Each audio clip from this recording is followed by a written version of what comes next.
That's right, back at it, Daniel. Felons get swellings. I paint mental pictures like Magellan. Half of my clans reduce felons. Infidels best protect their joints with 9 nickels. Man, I stay on point like icicles. Now who wanna flex the cal and test the cal all up in the mouth. Headbanger boogie. Catch me on tour with MSG and Chris Silvio here, where we light the fuse at hackerhamin.podbean.com, twitch.tv/conspiracy horseman, building to the ultimate show at Fyter Fest Infidels. Who will survive? At twitch.tv/conspiracy horseman. Y'all light the fuse. Yeah, man. We're waiting for the main eventer to arrive, so we'll kick it off live.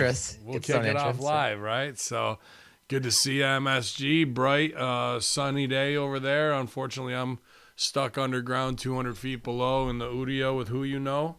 But glad to be back at it. I had a good locker room with Stevie just a little while ago. Grabbed myself a delicious jalapeno cheddar bagel, carved up, and then make myself a fatter bastard so later I can do more Muay Thai and get ready for the return to the ring. So when I go to Fighter Island, I walk away with the New Japan title or whatever I'm fighting for. I don't give a shit.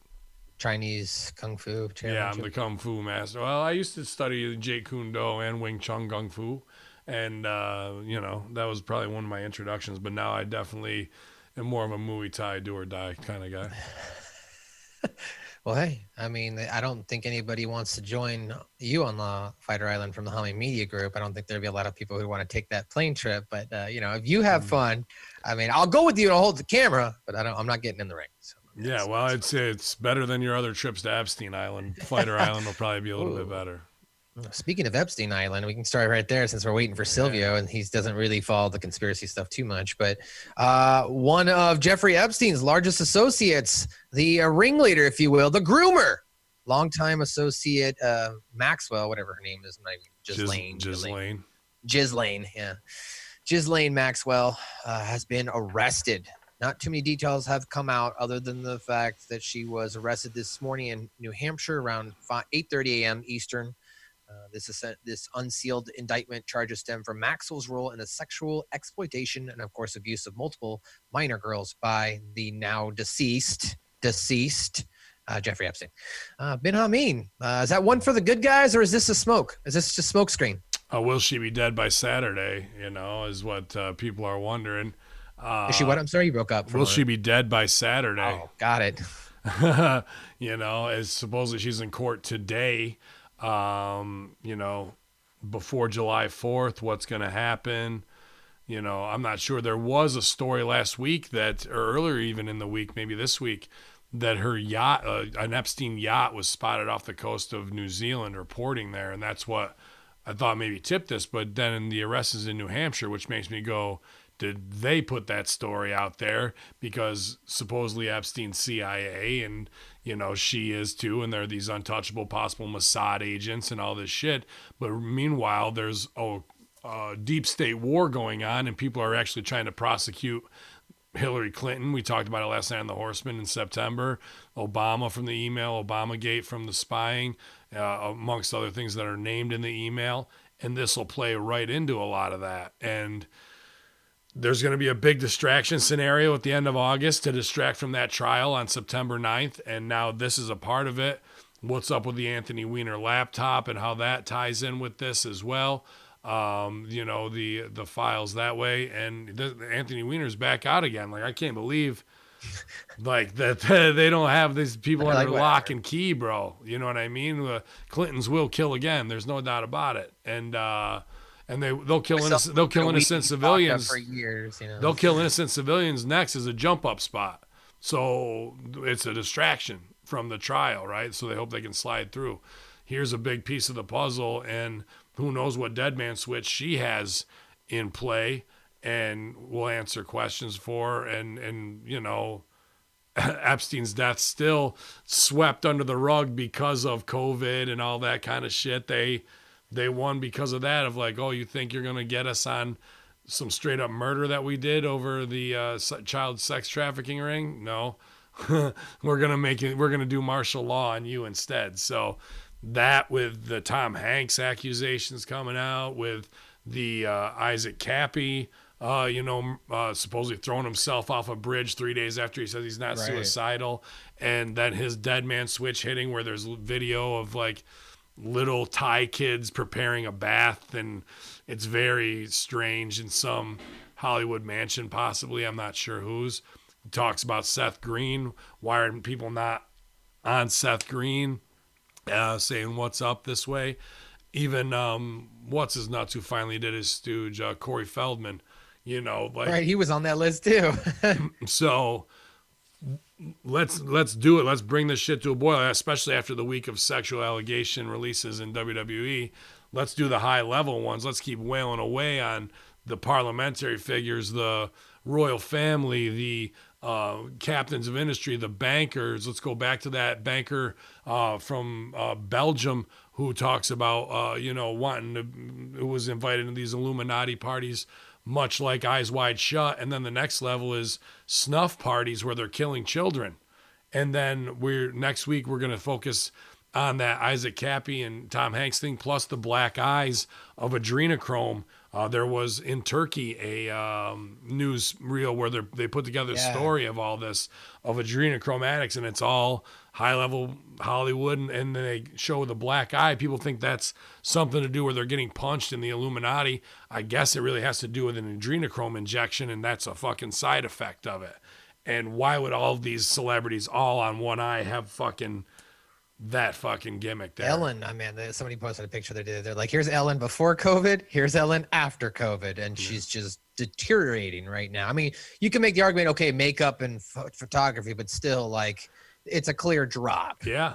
I mean, yeah. As far as the fall off, but you bring up all the sexual allegations as well that are continuing to run rampant. I think they're starting to come out even more in every industry, right? I mean, I've been kind of seeing it and kind of dealing with it on the side from just the U.S. reggae scene.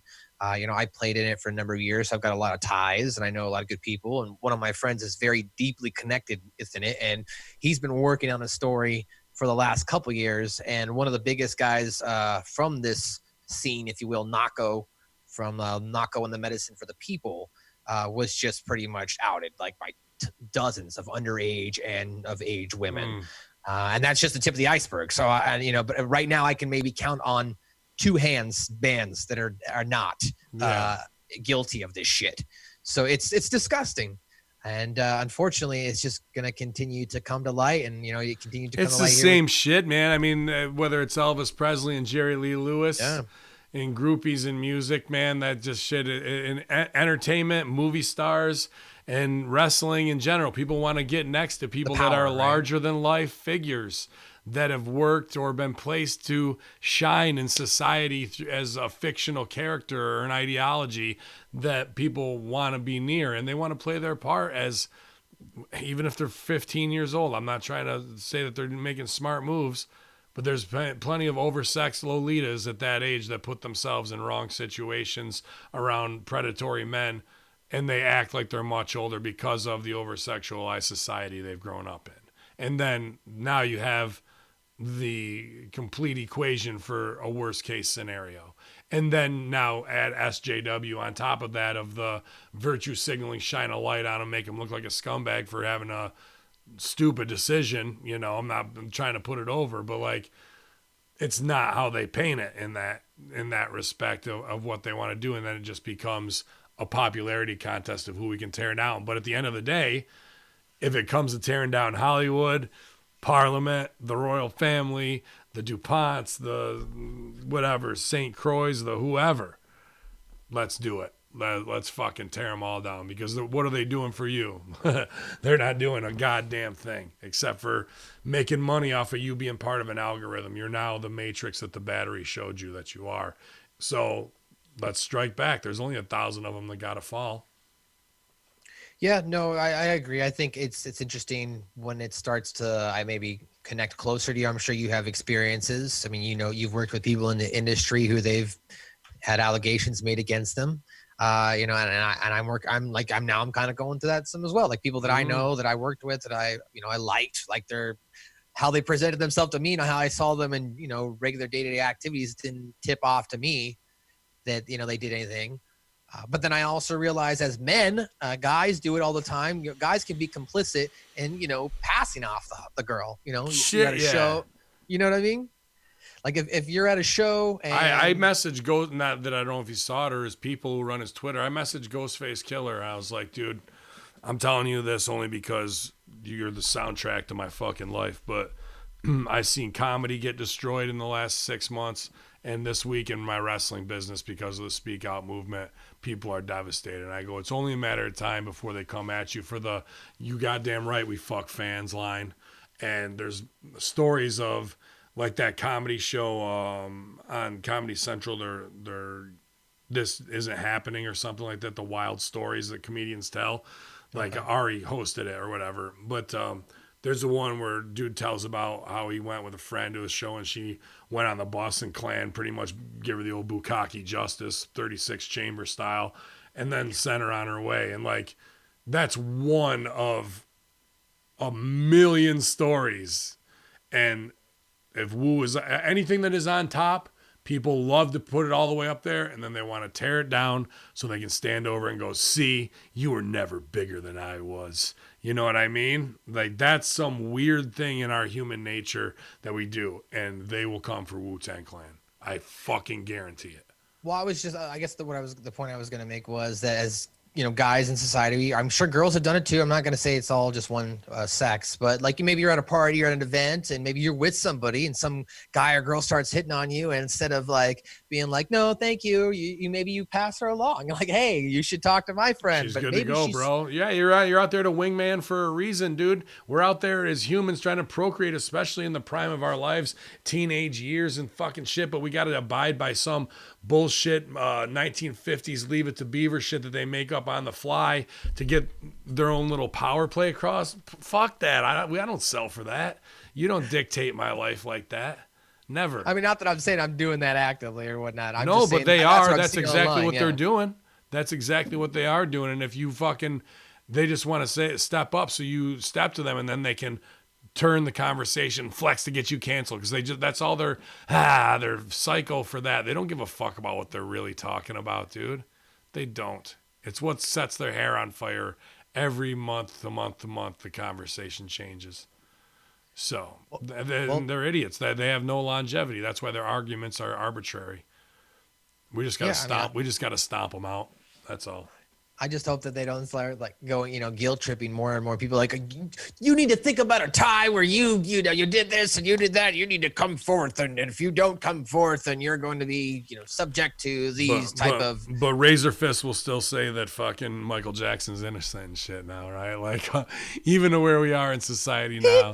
Yeah, not even now. Like people are like, the evidence isn't okay, dude. All right, we only been watching this shit for 20 fucking years straight, and it just happens to be the other way, like the simplest way. Like you can go down 9 different rabbit holes and you got no explanations. But yeah, the official story, what court was in the court document. Yeah, they would never fucking fix or fade that. Okay. I haven't watched Master Shoot Theater this week, though. How was that, sir? It was good, man. Shook up. Russo was probably one of the best Master Shoot improvisations we've done in a while, man. Nice. I was really in the moment, and the guys were fucking killing it. So, one of my favorite episodes. I haven't watched it back, but I know it felt right. And nice. When I walked away with that improv buzz afterwards, I know it was good. Well, you can go to patreon.com/RussoTWC for that. Of course, check out RussoBrand.com for the Raw and SmackDown review with Ben and Stevie as well. Yeah, people really enjoyed that this week as well. All right. Well, I guess we can get right into it here into AEW since we're still waiting for Silvio. Mm-hmm. But AEW Dynamite, of course, took place still in the Jacksonville, Florida Daily's place. Just some numbers to kind of review here before we get started. Last week, this isn't just Dynamite. This is Fyter Fest, bro. Night 1 of Fyter Fest. AEW Dynamite Fyter Fest, Night 1. Last week's AEW Dynamite garnered its lowest total viewership to date, 633,000 viewers, comparatively to WWE's NXT, which had 786,000. Now, there are some arguments out there. Well, it's because WWE won in the older demographic and whatnot. And at the end of the day, guys, I got to tell you, somebody who, like, I see the commercials, that doesn't matter who the demographic is. Like, that then they'll just get a different sponsor to that demographic. As long as people are fucking watching, that's what it matters. So, WWE NXT won last week and made AEW look less than, especially. Do they, where in what you're doing as a master controller, do they do that kind of shop talk at, your affiliate stations and whatnot, where they're like, oh, do you see that this did numbers like that on other shows? They're like, dude, they're sucking. Like AEW, like, is that locker room talk there at all or no?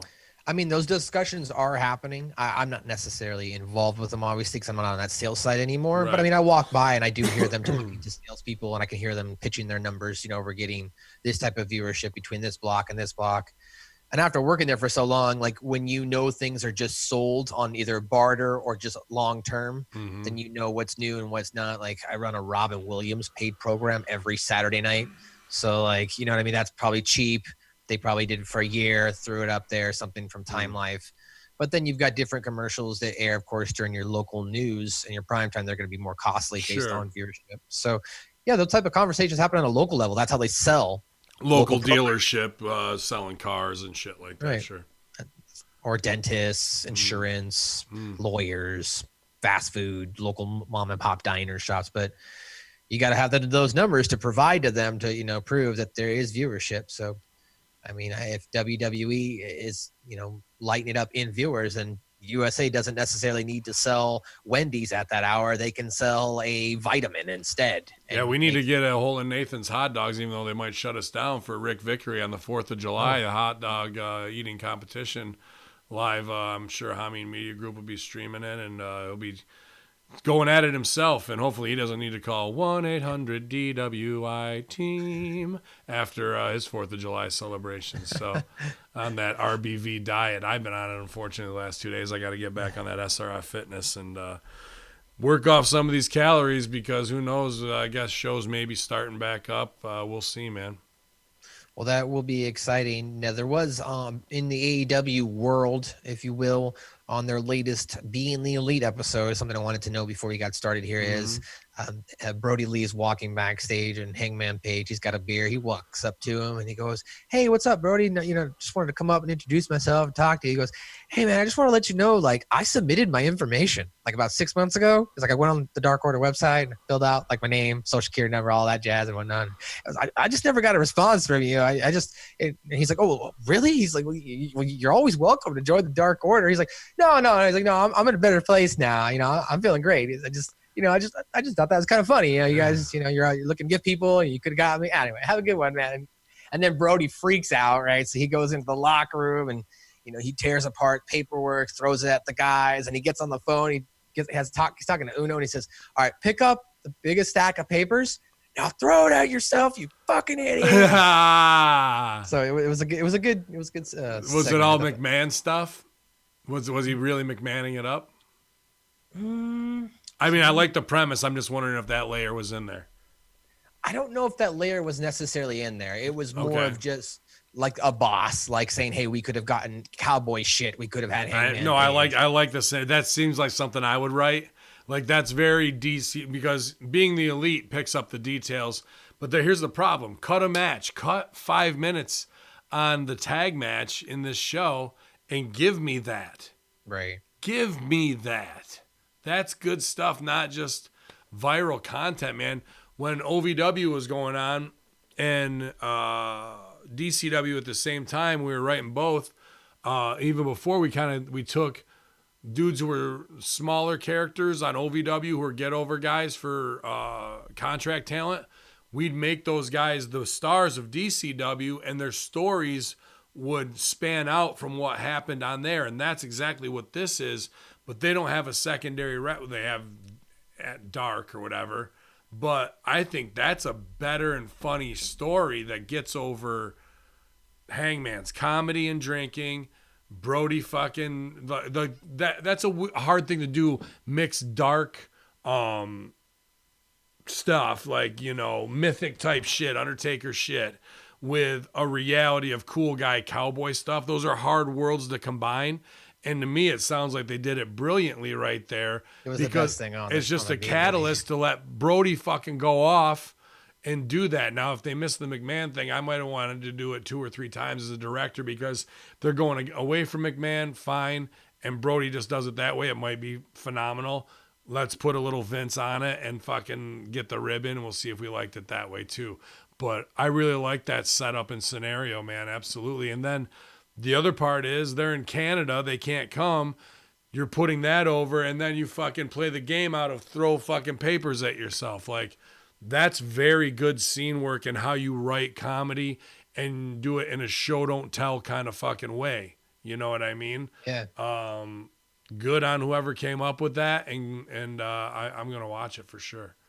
Yeah, I thought it was really good. Like, as you mentioned, the Hangman stuff was he approaches Brody right after their match too. So it was kind of like they even got he just got his win. So he wasn't in his Vince McMahon gear, but nonetheless, yeah, it was excellent. I thought it was the best thing on Being the Elite this week.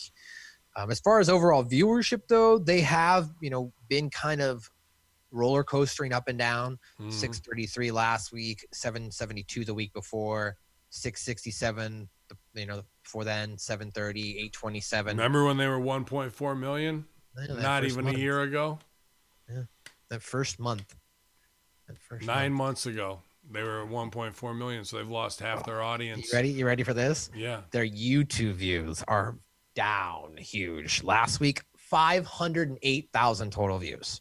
That's down from 1.3 million views in a 1 week span. As far as their total, like whatever videos they had, that being Brian Cage and Taz calling out John Moxley with the most. They're down 65% from the week before.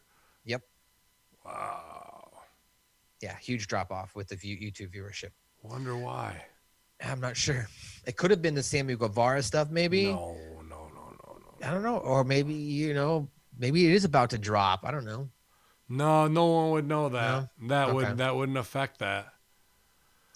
How do you go from 1.5 million to 508,000, or 1.3 million to 508,000? Lose 800,000 viewers. That's 65% of your audience in 1 week.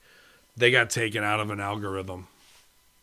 Either that, or somebody didn't do keywords or something, and I don't think that'd be nearly enough to not fucking do the business that they would, because that's their subscribers are just fucking gonna be watching their shit. Yeah, because their most viewed was Brian Cage and Taz calling out John Moxley, that promo. That was 324,000. The least was I guess Will Moxley be able to handle Brian Cage at Fyter Fest, that little expose. That was 183,000. With the average viewership for all their total views at 254,000. That was the 1.3 million week? That was this week. Well, those numbers alone add up to it. You said 324K, 180K, and then average. But I'm saying, between the average of the like that and the other smaller videos, it's overall 254,000. It's one's higher, one's lower, right? 320,000, 183,000. I thought you were talking about total views altogether. Well, I was, but I was saying that I was pointing out what the most viewed video was, okay, and what the most least viewed. Yeah, video. who gives a fuck about that? I just don't. I don't think the metric is right. If they said they only had 500,000 views this week, 324, 180, and 254 for the smaller videos adds up to fucking 700,000 or something. Well, I mean, what, 324, 842, 183, 90, right? That gets close, plus whatever other videos. Let's say it's 508,000, then you'd take that divided by whatever amount of videos, and the average viewership is 254,000. Gotcha. So, but yeah, that overall, it's down. I mean, that's huge, 65%. I'm just trying to figure out a reason why that's not their fault. Yeah. There's nothing I've seen since the adpocalypse that would knock numbers down like that without everybody fucking having their hair on fire. And it's definitely not some Sammy Guevara cancel culture shit. There's no way. Unless they just did a demonetization or something, maybe with their videos. Could be. I don't know. That's weird. That is a great question. Keep an eye on it. All right. Well, let's get started into the show. AEW Fyter Fest results night one. It starts off in a tag team bout. As we've got, well, I'm sorry, I don't want to skip over Jericho. Let me start there. Chris Jericho comes out to start off Fyter Fest as he's got his Canada Day. Yep, happy Canada Day. Canada Day, the worst Canada Day ever, infidels. That's right. No Crossfire Wrestling, no Border Town Wrestling, no Border City Wrestling, no C4, no Smash Wrestling, no Megan Brothers show, no Maritime show, no shows for you morons, no Impact up there. Well, maybe you'll get an Impact taping, but you won't be invited. You can't go to see it. You can only watch it on TV. So, Hacker Hamin, you let me cross the border just like American wrestling. I crushed it, morons. Nothing for you. Happy Canada Day. Listen to your Tragically Hip that'll never cover another album again. Your Lowest of the Low, the Weaker Thans, whatever band you're into up there. Our Lady Peace. There's nothing left for you, morons. Moxie Fruvis.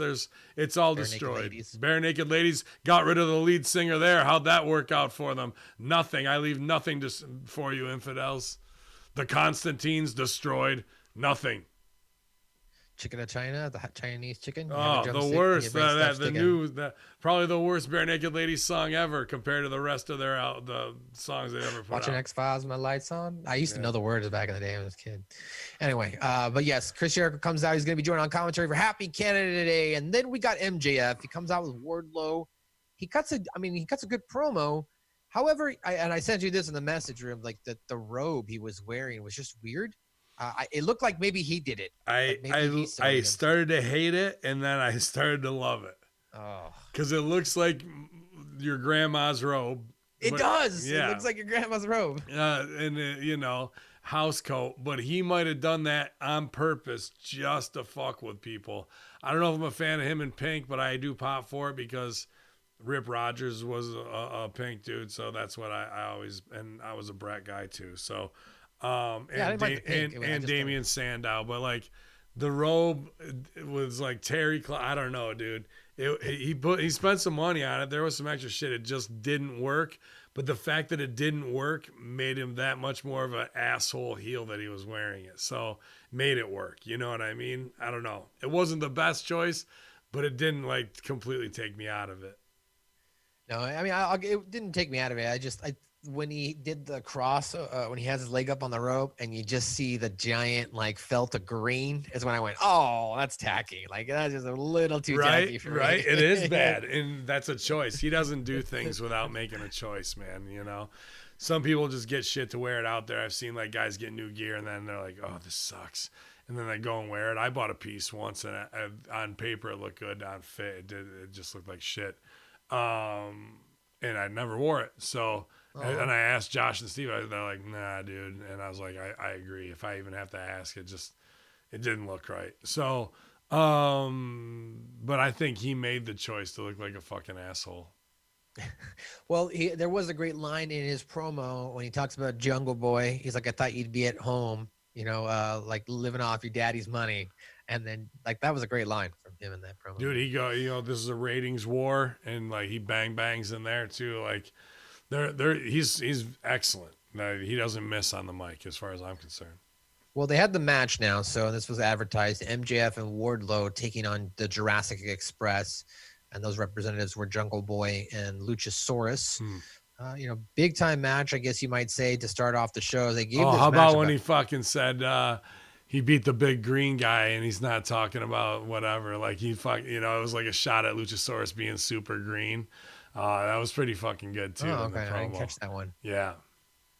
Well, Jungle Boy does open up with a huge lariat on MJF to start off the match. Poison Rana, Wardlow kicks him, tosses him around, throws him on the ring post, gets back, throws him around the ring, tags in, beats up the smaller Jungle Boy some more. We see a heel corner, throwing him into the heel corner before tossing him around with a T-bone. MJ then tags back in. So there's a lot of corner heel work, right, as far as to start. That's what it should be. You cut the ring off, isolate the baby face, work heat on them, so you build to the hot tag. That's what we want there. And, then Big Man comes in, gets his shit in on Wardlow and that. But there's a couple things in here where they're doing Japanese wrong style, American style, where they're doing double downs and then they both sell up instantly only to do another double down, like and no sell the big power shit.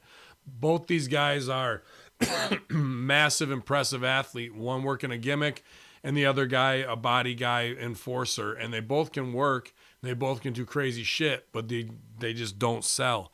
They get caught in this spot monkey shit, and whoever's agenting it when. If one of those dudes really fucking hit you with a spinning back kick or Right, a fucking inverted fucking DDT neck breaker, your ass ain't gonna fucking jump right up off the ground. Trust me. And hit a suplex. Yeah, and hit a fucking gimmick on them. And I don't care that they're both Godzilla and fucking King Kong fighting each other and not selling. It's way better if he fucking hits him with that monster and he goes and he let him sell, and then Godzilla fucking pursues and fucking looks around and then does his Godzilla fucking thing, steps on a building or two, like intimidates fucking MJF, then goes to get Wardlow, then picks him up. King Kong fucking hulks up, breaks him off, jab back, and then fucking hook him for something that way. Instead, they just down, dead, no sell, up they come, next spot. And there's nothing in between. That's the artistry of wrestling that could really be getting them over by doing half as much, protecting their bump card, doing, and whatnot, and really making them look stronger. They're burying their own size for spot monkey wrestling from the guys who should be the size guys, where they hit you with one thing and it fucking matters because they're 5 times bigger than everybody else in the match. Instead, it's just same old shit. But they did impressive work in what they were doing, but nobody's selling nothing. Yeah, as you mentioned there, they did Luchasaurus. He hit that spinning back kick, and then Wardlow hit a suplex, and then Lucha got back to his feet, and he hit a modified Death Valley driver, and then now both guys were down. So. I like when MJF feeds in, does the ring gimmick, the big diamond ring for the punch. Right. They're holding them. I mean, this is every spot that fucking I do as a manager, or as, even with my managers, Jay Hold'em or whatever. Here it comes. He ducks and they stop. Whoa, oh, brother, I almost got you. And then old boy feeds in. He kicks him in the back, and it looked great. Drives the punch right through and knocked his own dude out. That was a good little and one on the classic. Here comes the wrestling spot. Oh, brother. Usually you turn around and the guy's there to hit you with the drop kick and you'd powder back into the guy. But I like the kick his arm and knock the fucking dude out. Shit, what have I done? Feed into it, finish. I like that kind of shit. Was it in this match that I believe, or it might have been another match too? There was somebody hit a sit out power bomb off the top of that turnbuckle. I was like, God damn, that's a bump. Killed him, and fucking. And then he getting right, and then falsy right 1-2, and then back up into it. The stuff that they're using is transition and falsies is, dude, just tease it. Get him up there like you're gonna fucking hit the power bomb, and then his fucking tag partner comes in and fucking does something to cut it off, or he outquicks you, or some shit like that, or a smart reversal. So you just tease it and nobody has to take it. Why do it? Bury it when it looks better than everything you're gonna do for the finish. You're kicking out of things that are fucking way bigger and way better than your finish. So you need to build to a finish. You're already taking them up here, then coming back down, and then trying to get back up there, and you're never getting back up there because a fucking tiger bomb off the second rope is bigger than anything else. But now you've conditioned me that fuck it, wrestling's phony. He can kick out of that. Why the hell would he kick out of that? Why would that beat him? Are you gonna take a tiger bomb off the top there? Fuck no. I was gonna say that's a nasty bump, dude. That's huge. I was just like, I don't care how good of a wrestler you are. I mean, you're gonna take it. If it was me in Luchasaurus or me in Wardlow, which it probably wouldn't be unless they turn him baby because he's a big, sexy jack motherfucker, which he should. He will turn baby on MJF. That's what he do. If it was like that and we're fighting, boom, I get him up on the fucking turnbuckle. And we're going up for 10 phony punches, and we're back and forth headbutts or something, and down, and he gets me down, to sit there, and I'm holding on to the top rope wavering. He hooks me for the power bomb. What I'm gonna fucking do is let him start to lift me. I'll keep holding hook, then I'll fucking give him the back body drop. He can do something athletic out of it. Now we've teased that he wanted to get me in it. I'm way too big and unathletic to be doing that Masato Tanaka fucking Mike Awesome spot when they fucking did it. Fuck that, bro. But me teasing it is honoring them fucking doing it. Now we do something else to get out of it. He fucking looks athletic. I turn around, go to kick him in the face. He grabs my boot. My eyes light up. Then he can pull me off of there and I'll take my own bump. Then I'll go off the second rope safely. I'm not doing no fucking possible will break my neck for a fucking falsy kick out. Right? Fuck that, bro. That's retarded. Impact. That's them not knowing how to wrestle, dude. And it's as simple as that. And Sil will put it over as fucking this, that, and the other, the spot style, and we want action. I don't give a fuck. That is not. You're burying big moves for no reason, and you can't tell me why. And I asked Ciampa this, and he goes, well, the way they look at it in ROH, it's like a ladder, and you're just climbing up the ladder doing the next big thing up higher. You're not when you do that stuff. As soon as you do that move and bury it, you had him there, and now you kicked out, so it brought it down.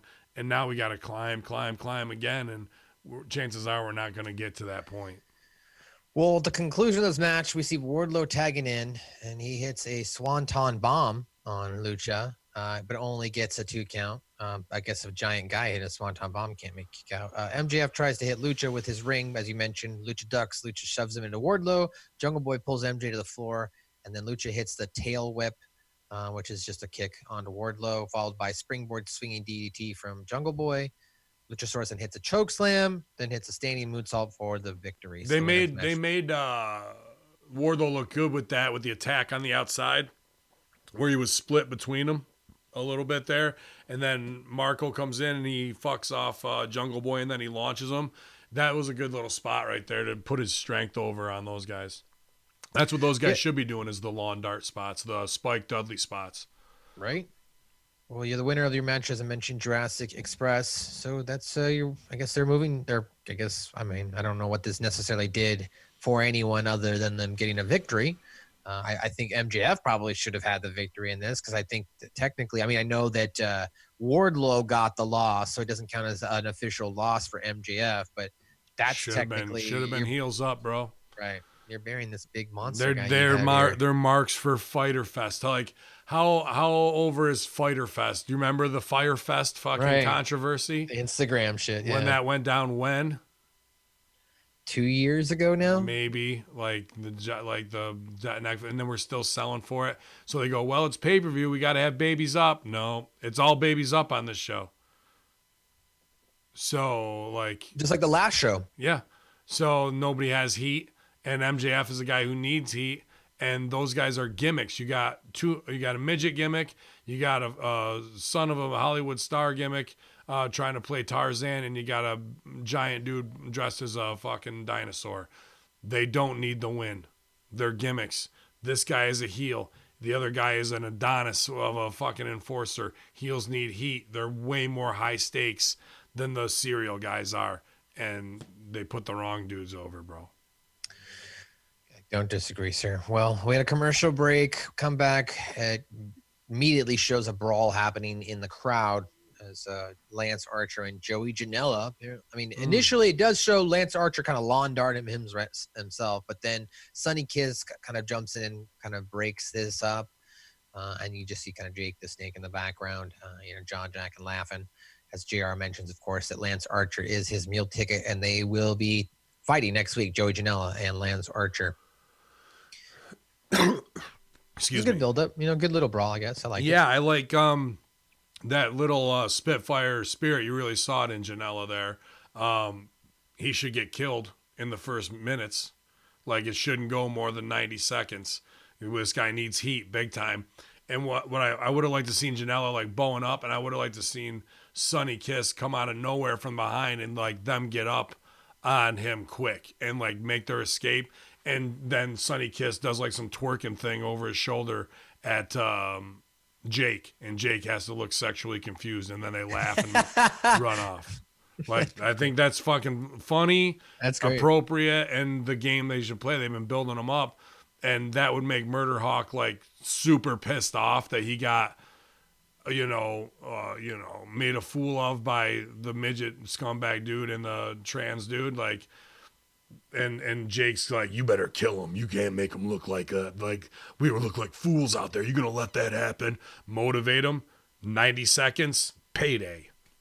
Squash. stand out on the show where everybody else goes way too long. That's what I would do with them, bro. And then you have Sonny Kiss come in to check on him, and he fucking grabs Sonny Kiss and fucking whops him. Or you save it till the next week and get 2 weeks of TV out of it. Sonny Kiss comes. Let's go even further. Let's have Lance Archer just have him harass Sonny Kiss, grab his ass, like, and just laugh at him, slap him. That would be all right. Like, he's bent over to, and he slaps him on the ass, and Sonny looks fucking. I like that. Like, let him be the abuser in this type. But like where they are now with Guevara, they'd never fucking pull that trigger. That's fucking great stuff. But they've backed themselves into a corner with their moral, ethical code to placate a fucking whole crop of Generation O offenders. The offended, excuse me. That bitch and cry about every single thing, dude. Then they turn around and put a picture up of a photo shoot of Sonny Kiss and Goldust, and they make sure to put the sparkle effects on his behind. So, and just trying to play it both ways, I guess. Don't slut shame him. No, I'm not slut shaming. I'm just saying they want me to look at it. Hype packaging happens between Hikaru Shida and Penelope Ford, followed by the match itself. Super bad girl Penelope Ford taking on Kip Sabian, with Kip Sabian taking on Hikaru Shida for the title. Hikaru Shida, I kind of knew she was going to win this match. As far as from a female standpoint, I thought there was some good stuff in here. I thought there was at one point, I liked Shida hitting a fireman's carry backbreaker for a near fall. And then she hit a Falcon's arrow, but Ford rolled through, and then she hit her own near fall of her own. So I thought there was a little bit of good selling back and forth between the two girls. But like right in the beginning, dude, the Kip Sabian stuff comes off as so wrestling, bro. And to get him out of there, I get it. And then he picks up the kendo stick and puts it in his mouth like he's going to kendo stick spot. Light it. Yeah, like this match pissed me off. Because they then bring him back at the end to do the kendo stick, and like it was so bad. So like high school house show, like, whoa. He fucking throws the kendo stick straight up in the air like she's not gonna get it and do the thing. It just, this is what you get when you hire indie performers, bro. Like they're like, they know how to do things one way. That shit will get over in your fucking VFW GCW Joey Janela show. It will. Here it looks like, dude, I could just feel JR going, ugh. Like fucking Shivani. Oh my fucking God. How does these people have a job? Like that's, I can feel it, bro. I can feel the heaviness of it. And meanwhile, they're like, she's got money written all over her. This guy fucking don't get it. You know what I mean? Lighting it as a fucking cigar and whoa, I threw it straight in the air and it came down and she got me. Oh, it's just like, wow. Like that's elite. That's the elite wrestling that you fucking want to do. And dude, the girls worked their ass off a ton in this only to get waka-waka'd out at the end. I don't like that stuff, bro. Well, I mean, as you mentioned, the finish there, Sabian came back out with the kendo stick, but Shida sees him and destroys her with the flying elbow after she tried to use the title as well. Shida kicks out. Ford goes to top, attempts a diving moonsault, but Shida moves and hits a Shining Wizard, followed by a flying knee, follows it up with another Falcon arrow, and then Ford kicks out, and then Shida follows it up with another flying knee to pin. So your finisher isn't a finish, and your setup is now the finish. No. Awesome. Well, winner and still champ, Shida. This is Kenny Omega agenting, 100%. Yeah. Well, it's definitely a Kenny Omega type style match. And how foolish is that, the way you just described it? Pretty absolutely foolish. It sounds like a Kenny Omega hitting a flying knee, his V trigger, and then somebody kicking out of that. If you're gonna do it, you hit her with the first knee. It went knee, which is the setup, finisher, kick out of your finisher, back to the setup as the finish. Okay. I guess the knee was more powerful. I mean, I don't. Fucking idiots. Everyone's stupid, dude. There's no like that. There's no wrestling class, no trainer or anybody that will tell you that was the right fucking way to go. But unless they go, well, the knee's a finish and that's a finish, but she's got multiple finishers in the video game, and that's why the knee can come back and got her with that one instead. What? No. Well, if the knee is the finish, right? Then why? If the knee is the finish, then the first one she hit her with is the finish. Right. Because the knee is not the finish because the first one didn't finish her. I mean, and to that point, I mean, they suck. They suck at age. How do you have Arn Anderson, Tully Blanchard, Dustin Runnels, and you got fucking Dean Malenko backstage, and that fucking shit is happening? Billy Gunn as well. Get the fuck out of here. They're not touching the women's division. That's why you want to know why you're at 660 and you lost 65% of your online. That could be it.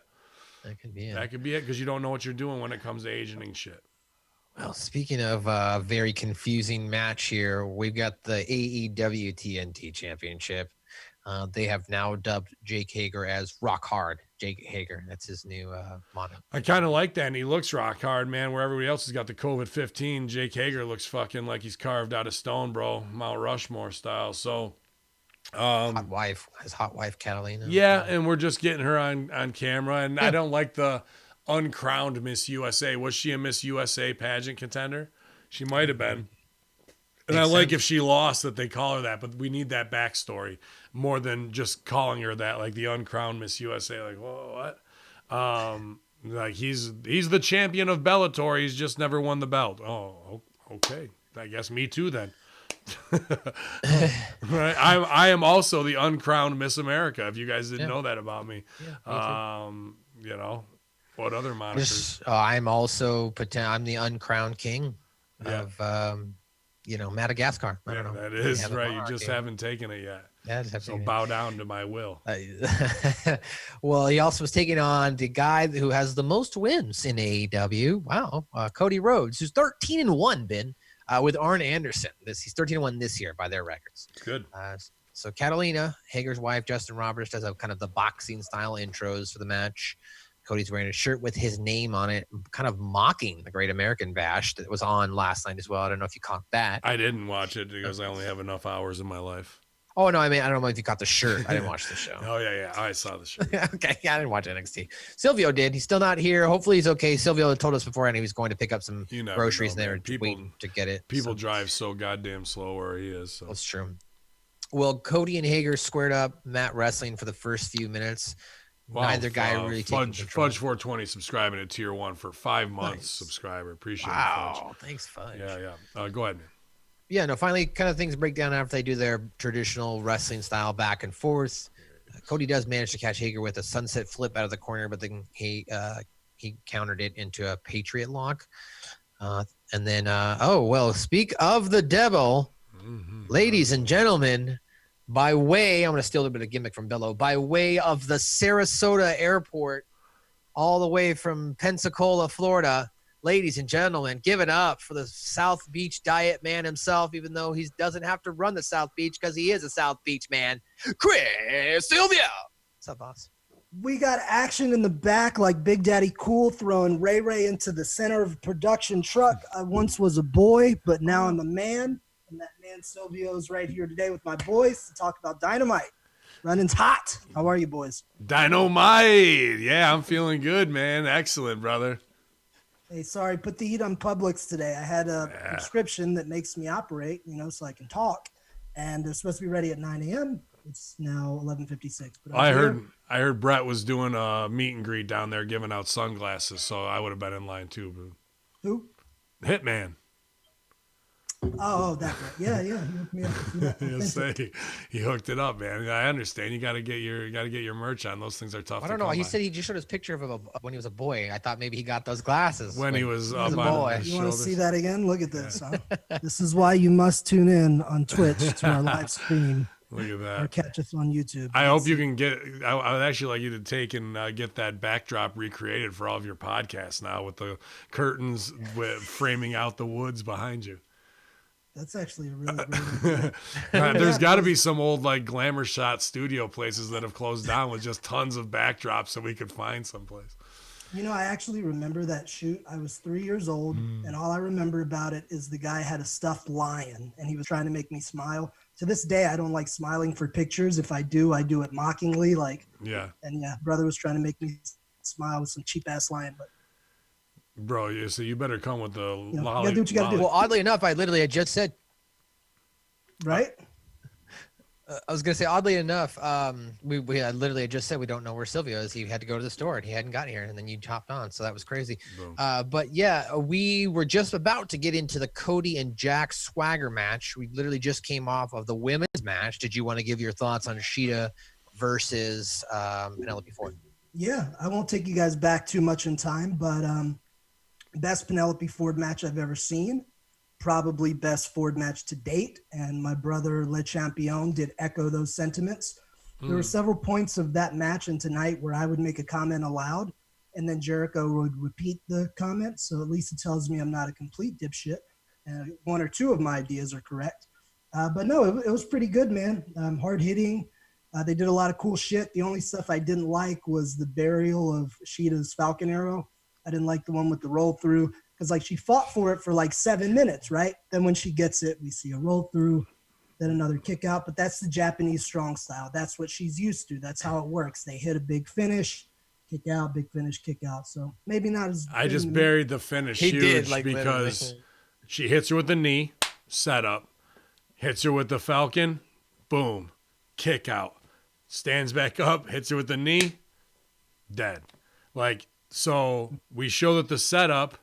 That it's a setup, then for our finish, then we bury our finish, then we go back to the setup that should have been the finisher, but it wasn't because they kicked out already on it, dude. That Omega finish, Japanese wrong style, American style has got to go, dude. And also the only thing I agree with you, Penelope Ford has got money written on. And in my opinion, since Britt Baker's on the sideline, she's the top girl in there as far as the money draw goes. Of who's if you're flipping through the TV and see her, you're gonna probably stay. The stuff with Sabian with the kendo stick throw was so house show hokey, dude. It really killed a lot of the work that those girls worked their ass off to do in that match, in my opinion. But that they were pretty much spot on with how hard they were wrestling on stuff. I will say this, man. I know you agree. I mean, she stepped up. Ford stepped up. She did. I couldn't ask for. If I hired her as a side piece, like eye candy for the dude, and because of circumstances, there's spots and we need somebody in there, and you're just hoping for like, okay, let's see what she can do and keep it simple, and delivers that, dude. As a producer, I would look at you in the back going, wow, that turned out a lot that could have been a lot worse, dude. Holy shit, we got lucky on that one. Let's make sure we tell her how good she did, but let's not tell her that she's that good because we don't want her to get a big head. Exactly. but yeah, as far as that goes, definitely delivered. I just can't sell for these New Japan finishes, dude. I will not. Sure, I can respect that, and definitely I got to give Shida her props because there's two people in that ring. And, you know, Shida did a damn good job making sure that match stayed together. Sure. But to your point about the finish, man, that just seemed to be in vogue this week. I watched the NXT show. I watched both shows last night, and they were both pretty fucking awesome. But in the Dakota Kai four-way match, it was the same thing. Dakota Kai was indestructible. At one point, she kicked out of two women. Mia Yim and Tegan Knox were both on top, pinning her. And 130-pound Dakota Kai kicks out. She kicked out of several finishes, so for whatever reason last night, it was strong style for the women. But that said, Shida did a great job, and Ford is stepping up. I want to see more from her. So we were just about to jump into this rock hard Jake Hager versus Cody match. What was with that, by the way? He does look like he's carved out of stone, upper body, man. He's been putting in that grind, dude. There's no doubt about it. Oh, that's okay. I'm talking about his body. I get it. Okay. Well, I mean, rock hard. And then they said his wife is the uncrowned Miss America. And I said, I too am also the uncrowned Miss America. That was my like. What else can you be? You can be the uncrowned whatever you want, I guess. Uncrowned King of Madagascar, Silvio. So come on down. Didn't we used to call Matty G rock hard Matty G? That was when he was in Vegas for that big gangbang. Oh God, sorry. So this match starts off with some good mat wrestling. Good mat wrestling, back and forth action. Cody countered into an ankle lock, he countered the Patriot lock into an ankle lock of his own, but then Hager kicked him off. Two kind of stared each other down. Anderson was talking trash to Hager at ringside, which allowed Cody to hit a springboard plancha onto Hager on the outside. And then as he went after Arn, that went back and forth. They went through a commercial break, gave these guys some time for sure, as it is the TNT Championship. Conclusion of the match, though, we see Cody going up top, but Hager leaps the top, suplexes him off for another near fall of his own. And then Hager puts Cody in the Patriot lock, but Cody manages to get to the ropes to break the hold.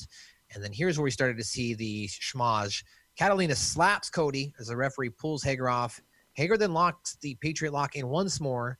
Arn distracts the referee as then Dustin comes out. He punches Hager. Cody goes for the crossroads, but Hager countered into the arm triangle. And then Cody kind of managed to roll over and pin Hager. Now, there was a little bit of controversy. It didn't look like Hager may have had his full shoulders down on the mat, as well as Hager thought that Cody tapped out. But the winner of this match was Cody. And then afterwards, Hager decks the ref, and then all the refs and the people come out try to break that up. What'd you think of this, Silvio? I'll let you go first. You know what? I want to step back. I want Hamin to take this first because I have a feeling we may have a difference of opinion here. I liked it as much as I liked it in Ashland, Kentucky, but not as much as when they did it in London, Kentucky, or Lebanon, Kentucky, and I saw it there. But this is the boys to men for me because I have seen this go down. And when he was the Hagermeister and, young Cody up and coming, and this is a more hard-hitting match. And I get what they're trying to do in the finish. I've seen this before. It's very hard to pull off in the controversy, but it brings you back to do it again, right? To settle it. Like one guy has beef and he thinks it's not that because he's transitioned to MMA and being on his back doesn't bother him as much, but this is pro wrestling and being on your back as a wrestler, and Hager should know this as a NCAA champion, is the last place you want to be, whether it's back points or getting pinned 1, 2, 3. So he might have a legit beef of like, this is bullshit. Then we're not going to do pins. I want a submission match. I want this knockout only. So it does open up the opportunity. I see why they did that now if they're going to capitalize on it, because otherwise, I don't know, him punching out the ref is heat. And I like the visual of everybody running down. I thought they did that, even though it was like, Q, go, go, go, backstage, giving that move. I've done that plenty of times. Send the babies, go, check on them. But it was a good visual, and it made Hager look like he sold it when he got up and went over to the ropes and got away, so the business could go on behind him, where he thought, fuck yeah, I'm up, and he's selling it. So the acting of that is almost more essential than the actual finish. It's the sell of the heel who's about to get fucked over and has to get his heat back. The match itself, I think Cody should have fought from underneath more.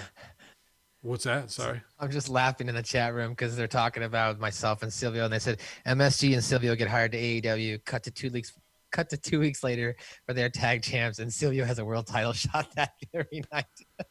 It'd probably be one of the best TV segments they've had because the revival's already buried. But still, I'm not sure if you're on that same path or not. I just like, if you're going to have rock hard Bellator fighter and you're going to go over as the champ and retain the title, go 90-10, bro. You know what I mean? Especially on that finish. But go ahead, man.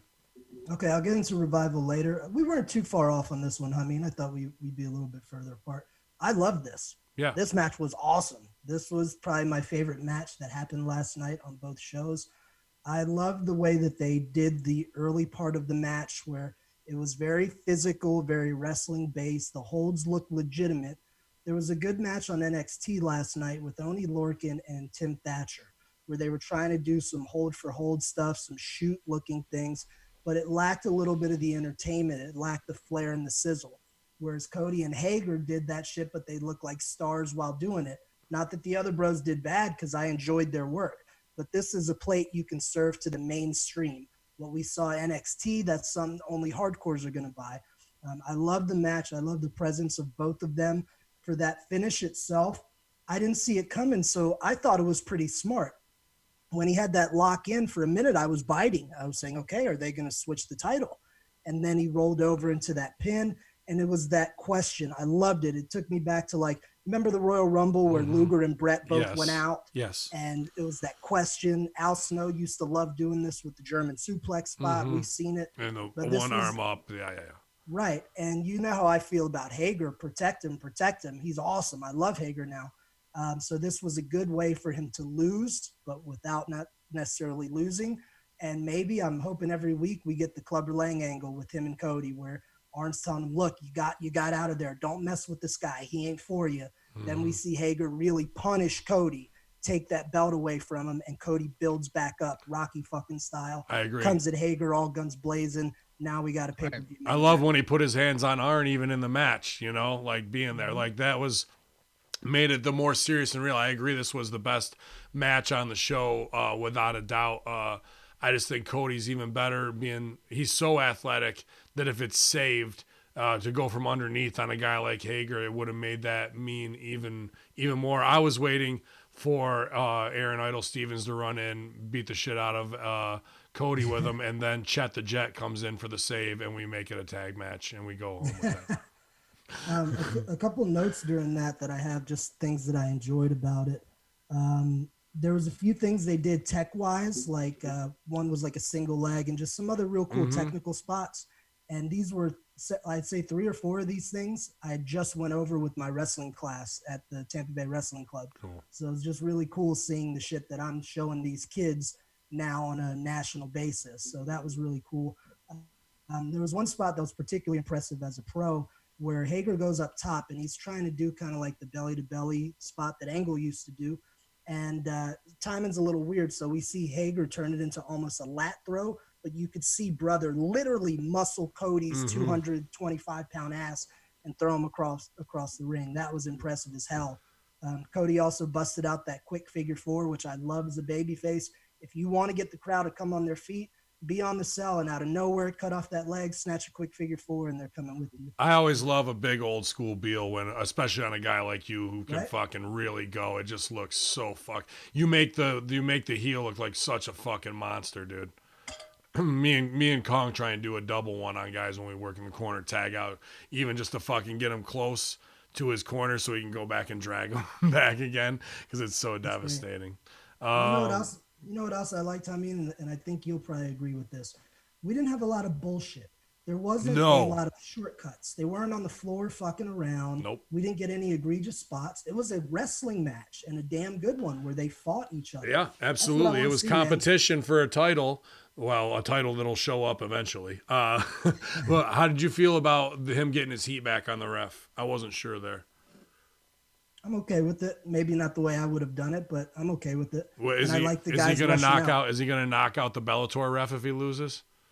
That'd be cool if he did. Could get some press, maybe. So. But if they're treating their matches like real fights, like how they set it up with the UFC, how WWE can't do it, how they're idiots with their fucking contract signings and shit. They emulated what works and what people know in UFC, especially when you got a guy who's a real fighter.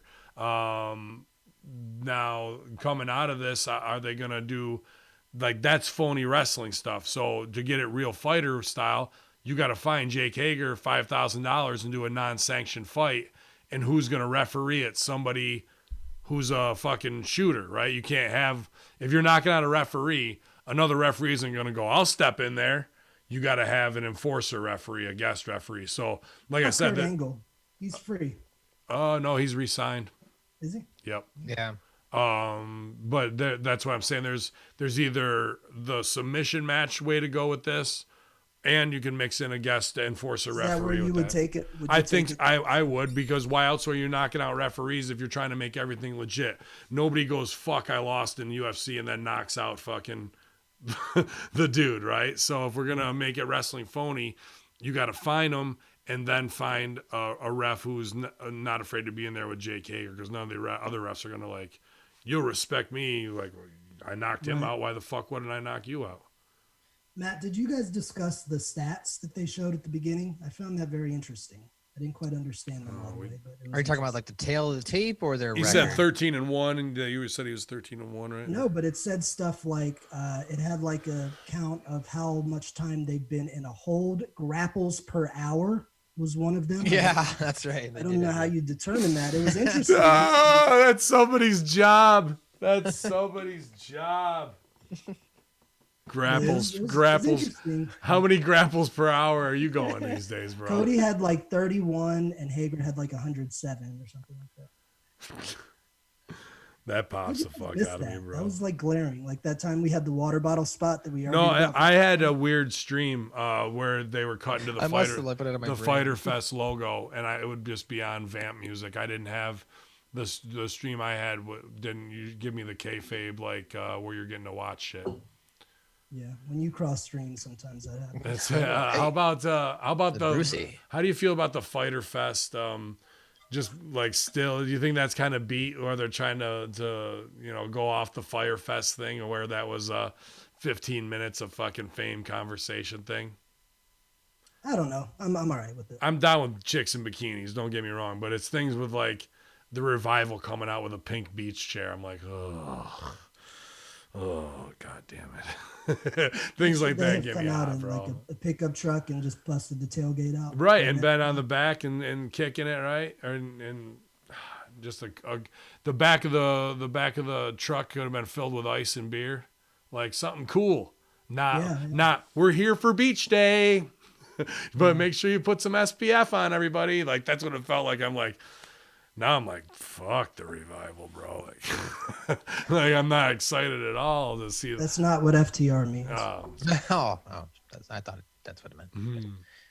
Well, Proud and Powerful next up, guys, taking on Private Party was the next match, being accompanied, of course, by Matt Hardy, version 1.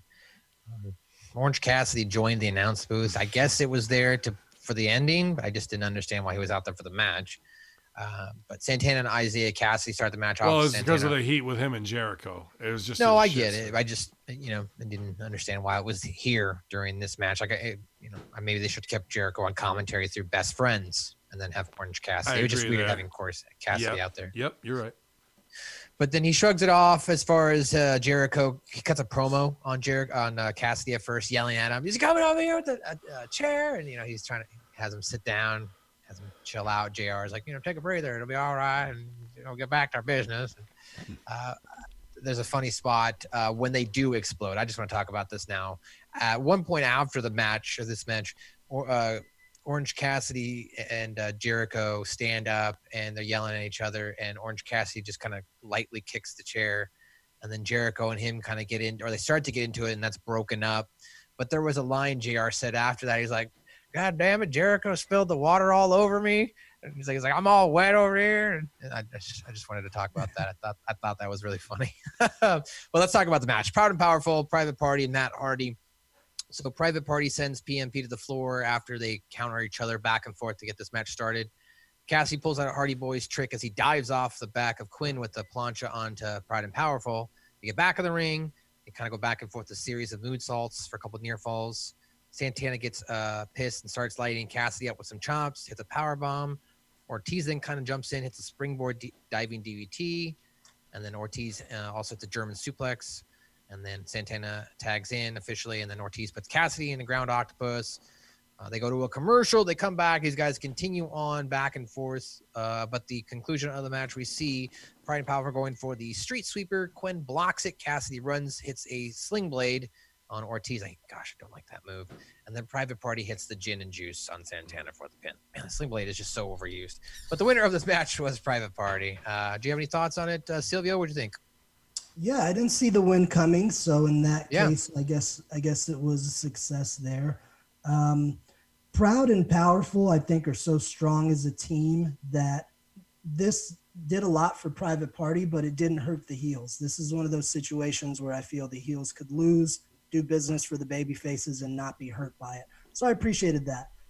They did this crazy power. Did you guys see that? They did some kind of crazy power bomb combo where Ortiz does like a sit down Liger bomb off the second, and then Santana does some kind of reverse buckle bomb thing into this huge ass cannonball that looked like Right, death. somersault, cannonball, Right? Yeah. and It's then the fucking double sick. bomb. Yeah. The only thing that I'm a little bit iffy on Private Party, and mainly Isaiah, is a lot of the fundamentals, unfortunately, are lacking there. Some of his footwork, especially in the early parts of the match, just to step off, the selling, like just watching as a trained eye, I could tell that brother has limited experience. When it's time to fly and do cool shit, he's there 99% of the time. But I can't fully get behind him yet until we get those things cleaned up. So maybe that's something Matt Hardy can help with. He's got potential, put some more muscle on that frame, get some reps in. I think he's a young kid. As he gets older, he could be fucking dynamite, no pun intended.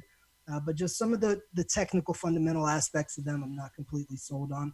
But we got to see some good shit, and good on Proud and Powerful for doing business. I love those guys. I think they're one of the best tag teams in wrestling right now. I want to see them and the Lucha Brothers in kind of a high-profile match, high-profile feud. I think we get some good shit there. Mr. Hamin, I would like to add in here that on Being the Elite this week as well, they do these segments with the Proud and Powerful where they try to teach Spanglish.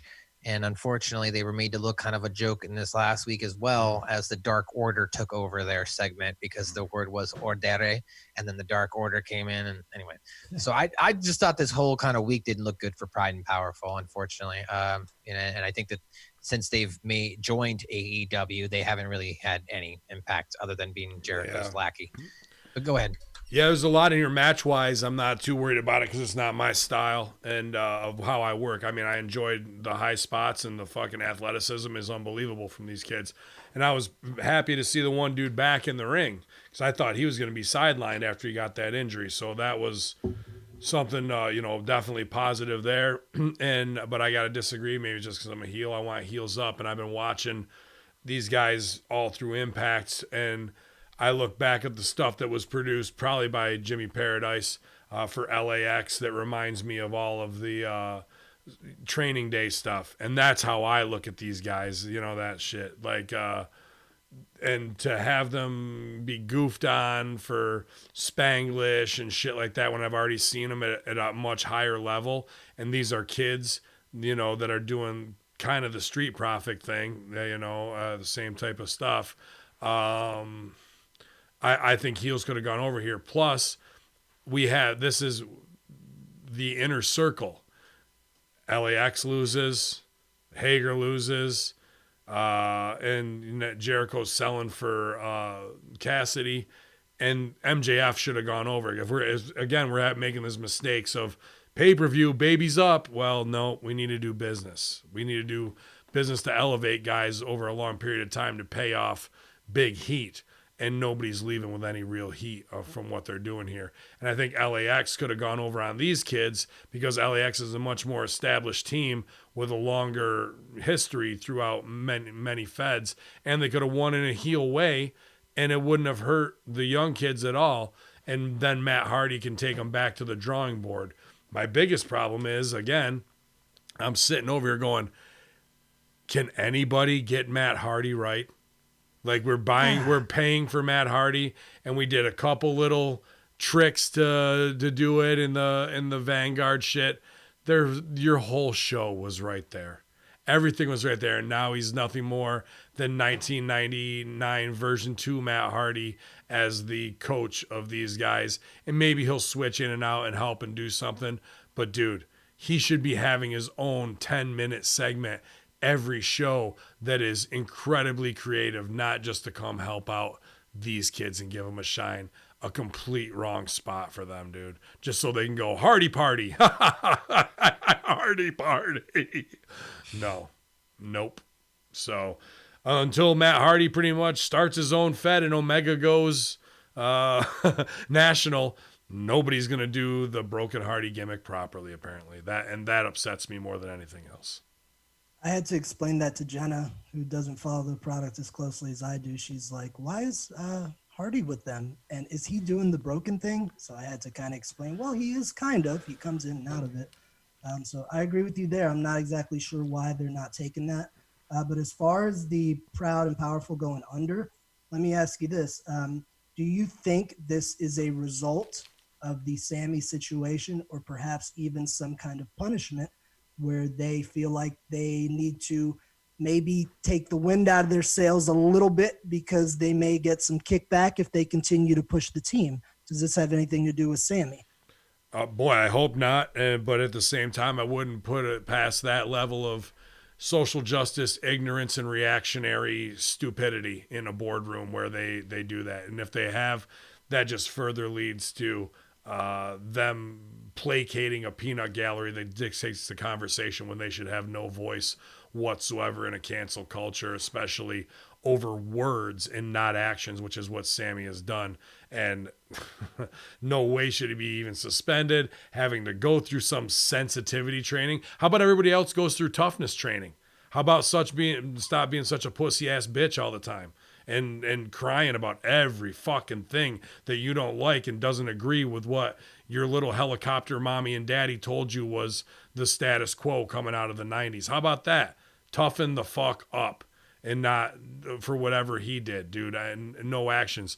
Sticks and stones, break my bones, words will never hurt me. But unfortunately, we're canceling people for words that were 3-4 years ago. And because they don't step over the line when it's drawn in the sand to them and saying, you better get rid of them or else we're going to come at you. Come at me. I will shut you down. This is my team. They just sacrificed one of their own locker room guys for no reason when he really didn't do shit at all except make an ignorant comment from 4 years ago. They bowed to these stooges. And that's a huge mistake. Now, if they come back and hurt your teammates' push for heat by association, then you're run by complete lunatics and expect no decisions in the future to go positively. I do need to make one comment on Sammy. I shared something last week. A story came out on social media of a mother who shared a story of how they had a teenage daughter who was suicidal and was going through a terrible time in her life. And Sammy reached out and sent this young lady a video message and kind of helped the process of turning her life around. Both the daughter and the mother credited the daughter still being alive due to the kindness of Sammy Guevara.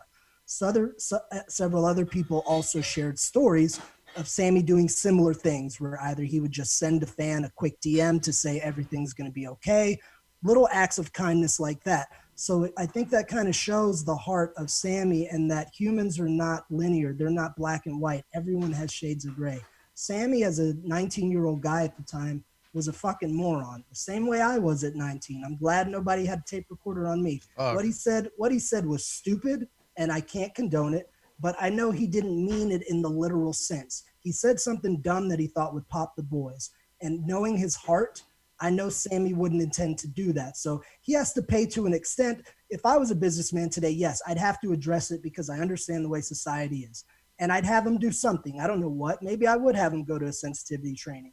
But I wouldn't cast him all the way off, and I would let his actions now speak for him and allow him to make up for that stupid decision. You can't hold everybody to one decision. Unless they murdered or they're kidnapping and decapitating babies, you can't always hold people to one bad decision, especially when they're young and if it didn't truly hurt anyone. I'm sorry if it hurt Sasha. I understand they both talked about it and worked it out, which is great. But you know, he's not a villain, guys, because he said something stupid. He should get out of his contract. He should get out of his contract with a lawyer for breach, jump to NXT, and do a love angle with Sasha right away. And Vince would book it too. I was just going to say from a legal standpoint, like it's confusing to me that AEW, and Disco brought this up last week on Lions, Tigers, Bears, that he was basically fined, taken off the road, and penalized for something that happened years and years ago when he wasn't even employed with them. So from a legal standpoint, I don't know if I think he has precedence if he wanted to get a lawyer and be like, wait a minute, you cannot just pay me for something I did years and years ago when I wasn't even employed with you. Or he's going along silently, and all of that is a work for the soy boys. He's not losing any money. He's not going to sensitivity training, and they're working everybody so the storm passes by them. And they're like, look, we did something. They're like, see, AEW, that's why I like them. They step on their workers for what we believe in. And who's next? Oh, let's go over here. And the mob goes over there, and then like, you stupid fucking marks. And then it's back to business as usual, bro. That's wrestling. That's the reality of how it sucks about being in business right now. And like, even for you, I mean, I know your viewpoints and everything. Let's say Matt did something shitty and it comes out and you have half of our listeners saying, look, if you keep Matt on the show, we ain't listening anymore. You're going to have to make a difficult decision. Whatever you choose is going to be based on you. But that's what sucks about society right now, is that people are not, they're forgetting that we're all human, and they're just holding everybody to one action. And it makes me sick. I want people to be good people. I try every day to be a good person and help others, but we ain't perfect, you guys. I just think personally, hopefully you're right, Ben. Hopefully it is all just a facade and he isn't losing money and residual income right now, especially in the current climate right now of people not having jobs and, Well, I don't hope that. I hope that they don't have to. I believe that they would, because we're workers and marks are marks, and you're going to work the marks to get out of whatever heat you need to, just to shut them up and keep them going. Just shut up, you idiots. And but when it comes to it, that's a problem too, because they didn't just step up from the original and say, look, this is what this guy does to reach out to fans. He's not anybody like this, and he did it 4 years before he worked for us. Is it a problem? Yeah, we don't condone that kind of language, but the reality is not our issue, and we're not going to subscribe to this cancel culture where you think you can dictate shows based on things like that. We will not bend to that. We have our moral high ground, and we make a lot of choices to be a very conscious company of what our fan base wants, but we will not go ahead and cancel our own talent when we deem that no infraction where anyone has truly been hurt here. And even the term rape, loosely in comedy or what have you, in a locker room setting, was almost used in context as a compliment, because he thought she was so hot that that's all his 19-year-old mind could come up with, and it wasn't any threat of threatening anyone's well-being. So you're trying to use words in a discourse to change the conversation, and at AEW, we don't abide by that. So either, if you don't like it, please find another wrestling company to watch, or at this time, we're not releasing any further statement on it. They could have even just said, if he does anything like that under our employ, we'll take swift action. Right. That was my thought as Any of that. So, but instead, they did the complete opposite sell. And where Jimmy Havoc is under investigation for actual, happenings. Didn't he get punked out by somebody at like that fish and seafood thing a year or two ago? Oh yeah, they got. So he's been doing shit under their brand. So like for that I get, but like the whole Sammy Guevara thing, that just kind of bothered me. But go ahead, Silvio. One more thing. I don't want to take us down a rabbit hole, but real quick. Do they need a fall guy? You remember the curtain call incident where Michaels couldn't get heat, Hall and Nash couldn't get heat.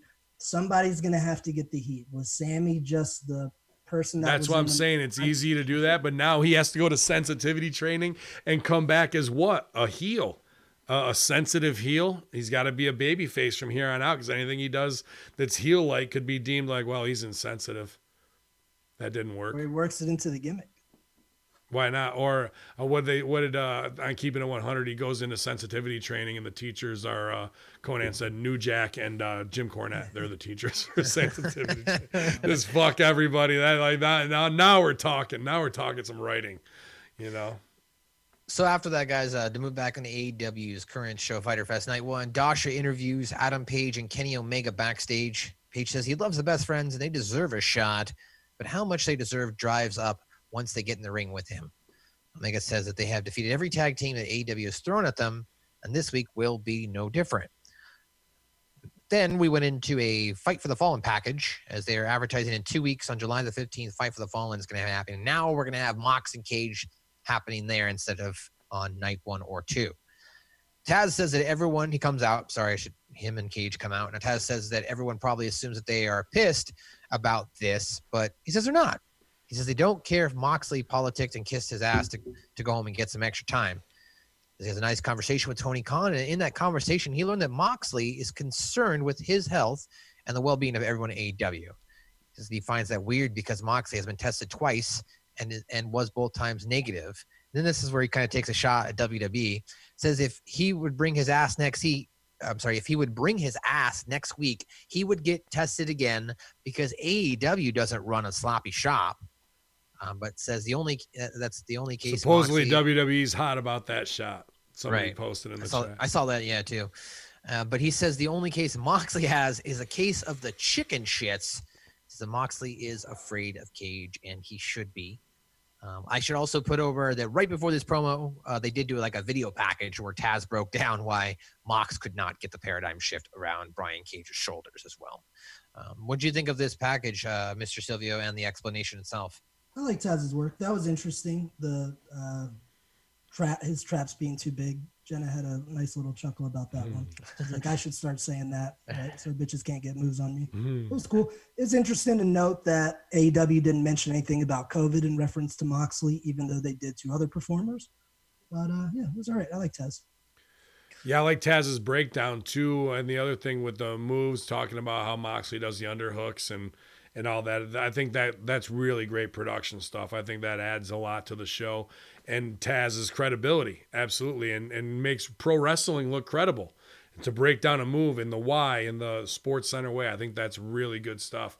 I like Taz's shots on people. How about this, though? They're taking shots at Brian Cage on commentary. Yes. So why did Brian Cage come out with the shirt on? Yeah, he goes, and JR's like, if I look like Brian Cage, I'd never wear a shirt. He goes, well, why did he come out with his shirt on TV? He's like, I don't know, like the, everything. You look like that. You're on TV. Show people your body. Not you can wear a shirt the rest of the day, where. We could go through this with Brian Cage 100 different ways. Why are you working Lucha? Why are you selling for Tessa? Why are you wearing a shirt when you look like the Incredible Hulk? God love the guy, man. But sometimes they just don't know where their money is, dude. I don't know. And Taz, brother, you shouldn't wear a shirt. I'm wearing a shirt. Okay. That's just I don't get it, man. And when those guys are getting ribs in like that on commentary, that's them saying the conversation happened and we didn't win the argument. Even we know the right way and somebody told us no, that he's wearing that. Okay. We'll wait till commentary to get this one-liner in. That's what it is to me, dude. Something I noticed about the commentary team too, especially with Jericho out there, between him and JR, every time something nonsensical happened, they would comment on it. Yes. They had to address it. That's what I love about them. They couldn't let it go. They can't sell for the bullshit, bro. They much like me, they just do it in a much more quick pass on the mic way where they wouldn't. But I like to see when they're not on the mic and they just look at each other at some of this stuff going, come on, man. You know what? What we need to do around here, Maddie, maybe you can help with this. Let's do our own Hamin Media Group. Let's do sensitivity training. I'll host it. Hamin, you attend, and then we'll turn shit around. Who knows where we can go from here. We could shoot past those Russo guys. We could shoot past those Figure 5 guys. I mean, we could take over the world. 5-finger discount guys. Yeah. What do you think, Matt? Sure. I mean, yeah. How does that? I mean, you could barely break me before in 3 years. I don't know how you're going to break me now with sensitivity training. It's going to be tough sell. Fuck. Well, I was gonna say JR. I thought it was pretty funny as well. At one point, on the mic, he kind of ribbed everybody. He was like, "You got Tommy Bahama over here. Yeah. You got and you ribbed El Generico, and then he went, you got Le Champion and me, JR." Yeah. So JR was getting his shit in tonight for sure. Fun, man. Well, let's get into the main event: AEW World Tag Team Championship match. Hangman Adam Page and the Cleaner taking on Kenny Omega. 8-0 Kenny Omega, undefeated this year, and the best friends. And they are 10-3 as a team itself. They gave this team some time because as this went all the way to the end to kind of take the program off the air. Conclusion of this match. Sorry, I was looking at my notes. Omega rolled to the floor. Best friends hugged at one point again. Adam Hangman Page hits a cowboy kick on to Taylor and then exchanges strikes with Taylor. Page hits a roaring elbow on Trent and then goes for the powerbomb, but Trent counters into a roll for near fall. JR was putting Trent over huge here, by the way. He's the leader, goddamn it. Look at him. You could see that he wants to get over. There's money on this kid. The alpha male, quote. Yeah, and then Page hits the Deadeye for near fall. Page kills Trent with the buckshot lariat for the win. So the winner of this match, still champs, Page and Omega. Mr. Silvio, did you enjoy this main event? Was it everything you expected and wanted? I wouldn't say it's everything I expected and wanted, but I like both teams. I love Hangman and Omega as a team. Interesting notice throughout the match, they were touching on the fact that they seem to have worked out their differences. But part of the dynamic that I really enjoyed about that tag team is they did have these differences. So we were always asking ourselves, when is it going to implode?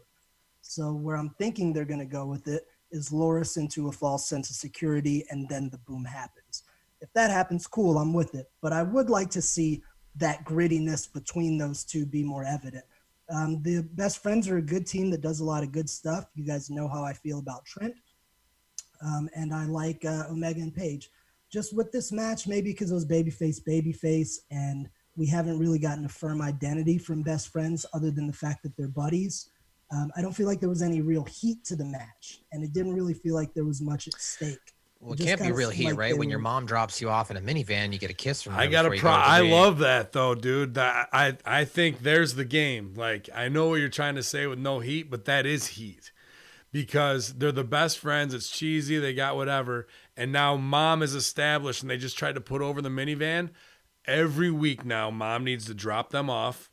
They have packed lunches like they're going to elementary school with lunch boxes.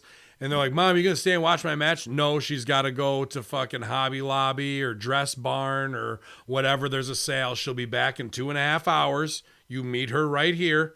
And don't talk to anybody else. Treat them like little kids. And she comes, even when they lose, they whatever. And then it's a big match. Mom, will you come see my match? Okay. And your father. You want to see them at like Shakey's afterwards, having a birthday. All that. They get to go to ice cream. They get to do all that, dude. That's 1,000 times better than giving a shit about what they're doing. I guess. Absolutely. I mean, yeah, sure. The fact that mom is established now is like, bro, to me, that is fucking open season. At the side minivan, you shoot it all produced. The minivan, whatever, you know. You can even start early. Mom making sandwiches in the morning for the big fucking pay-per-view for everybody and all that Orange shit. Cassidy stays over. They trade lunches and shit like that. Yeah, big sleepover, sleeping bag, where they have a strategy, all that shit, dude. Do it. I'll agree with you. There's entertainment to that for sure, but there's no heat unless they're heels. And if they did that as heels, people will eventually love it. So I just don't see where the heat's coming from. There's nothing else there for them right now. You got to do something else, because otherwise it's Trent turning on. Is that heat or is that comedy, sir? That's comedy all day, bro. These guys don't have heat. Like they're just gotten up there because of the funny takes, and they're a viable get-over team for your top players who can put on a good match and be there for what you need in the main event. They're great utility players. Mm-hmm. Absolutely. So if they're just that in ring, then let's give them something character-wise. And I don't think people are going to buy them as heels. So let's do something produced. What is Best Friends? Let's go to Rugrats style and go back to when we used to have sleepovers and trade baseball cards. And like they can even ride bikes around the fucking block and talk about strategy. Like let it be all serious in wrestling, but they still act like they're in elementary school with Best Friends, trading fruit by the foot and shit like that, dude. That stuff's funny. What if they took like the teenage route, like, you know, where one of them picks him up in the car and he's talking about a date he was on, and one of them goes, "What happened? Did you French?" Like, you know, those questions. You can get all levels of that stuff in there, bro. You can go from second grade, I think, to about 10th grade with them. You know what I mean? Right before you get your license or whatever. Maybe even he asked the girl out on a date and the mom has to fucking drive him. Things like all that kind of shit, dude. But it's because his car broke down or something. So there's a reason for it. Absolutely. Right? It's the small things that way. And I think they did a good job. The flips and all the shit in the high spots for the outside they were there for. But the end with the Revival coming in with the beers, and then they split Omega and Hangman kind of opposite again when the Bucks come in. So we have this weird 6-man where it's the Bucks and Omega and FTR and Hangman. The business was confused. I would have just liked to seen, if we're going to do it with them, and I don't like the Revival being baby faces in there. They've killed the Revival's dead in the water. They have no spark whatsoever. There's nothing cool about them. Apparently Butcher and Blade can fuck with their stuff, and there's no reprisal that way. Killed their heat on Cornette's podcast. Killed their heat from that. And so here we are. So what I would have liked to see is a steak starter.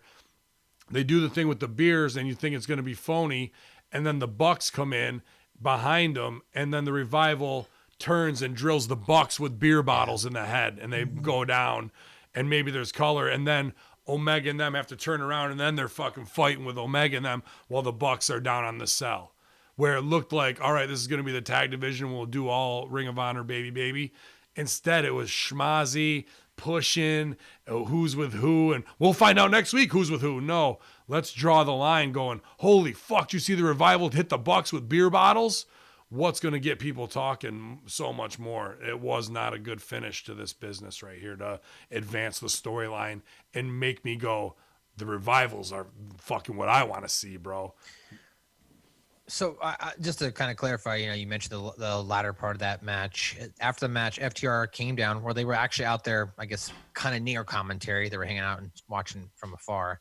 They bring a beer each for both Omega and Page, and before he even takes the beer, JR or Shivani puts it over. Hangman will take that beer. Look at how much they agent even this though. Hangman grabs the beer and goes drinking because we know he's alcohol gimmick, and then Omega has to take it and look it over, and it's the choice. If I drink this, then I'm saying that they're such spot monkeys that they walk through all of that in the backstage, dude. They just can't have an organic moment. Stevie and I talk a lot on the Friday Locker Room about organic moments and why this type of shit will never breed those type of moments when you walk through and then I look at the beer and I wonder, should I drink it? But I look at my tag partner's already drinking it. Well, I guess I should drink it. But here come my friends. And now I've drank the beer. And now I've signaled to them that I'm with them. And, the lines are drawn. Anime lines have been drawn. New Japan style. That's what everything that goes on backstage with them, I see them drawn. I've watched them do it. So, yeah, as you mentioned, Paige happily accepts the beer. Omega. Dude, so bad.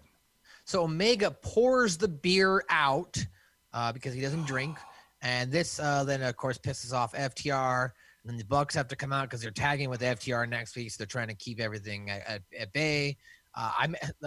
Great thing, though, I liked Paige at one point yells out, because you can see Kenny said, well, I don't drink beer. And Omega's Paige's yeah, but you didn't have to be an asshole about it. As far as pouring the beer out. So that popped me. I like that. But yes, that's not the time for pops, though. That's the time for heat, and to move the story forward into cliffhang. You go home with the Bucks laid out with beer bottles and them fighting. That's tune in next week. None of this. This looks like the Revival stole the Bucks beer, went down, offered it to Omega and Paige. If you didn't know any of these guys and you were just watching the show out of nowhere, then the Bucks came down to go, hey, did you steal our beers? And they went, yeah, we stole your beers. Oh, they stole a beer. Well, I'm not drinking their stolen beer. I poured out their beer. That's what it looked like, dude. There was no stakes there. We need some violence from the Revival. That's what I want to see. We got to get their heat back. You guys remember when we first started discussing AEW? I liked a lot of things about the show, but we collectively agreed there were some gaps in continuity. And one of our biggest gripes were the stars got to win. So they started putting Moxley over. They started putting Cody Omega. And the show got great. And the storytelling got awesome. Mm-hmm. They need to do that reset now with the Revival. They did what they did. They introduced them. Next week, it's either something like you said, they're busting a beer bottle over someone's head, they're getting heat, and they're being kick-ass smash mouth heels. That's what we need. But they effed that up with Murder Hawk and with Brody. The heels need heat, Sil. Put heat on your heel, make your baby off your heel. We had every match that meant something tonight was babies up. Same as last pay-per-view when it should have been, Murder Hawk or Brody going over. Killed them in their first big pay-per-view outing that way. The stars might be in the right place, but they're not doing the right finishes to make sure their big heels are protected. You know what, man? Maybe they need another mind in there. How for WCW, and please, we can't use them as an example based on what happened, but Kevin Sullivan was great at booking heat. He was a heel booker. So his input amongst everyone else helped some of the angles that developed better heat. So perhaps they need somebody as part of the team that understands the heat booking, and then between everyone, they'll find a happy medium to where we can make sure our heels have heat. Well, I am available, but I'll tell you what, if you got Jake Roberts standing there and you can't tap that, Hamin ain't going to fucking be able to help you, bro. If you got the greatest heat guy of all time, and then Arn Anderson standing right there, and Dean Malenko, who's not even on camera, is back there, And old Hacker ain't going to be. The only thing I would do is maybe get pissed off that baby's one up again and start screaming. Where those guys are like, "Fuck it, I'm here for the check. I've been in wrestling for 50 years. I ain't gonna fucking waste my breath on this."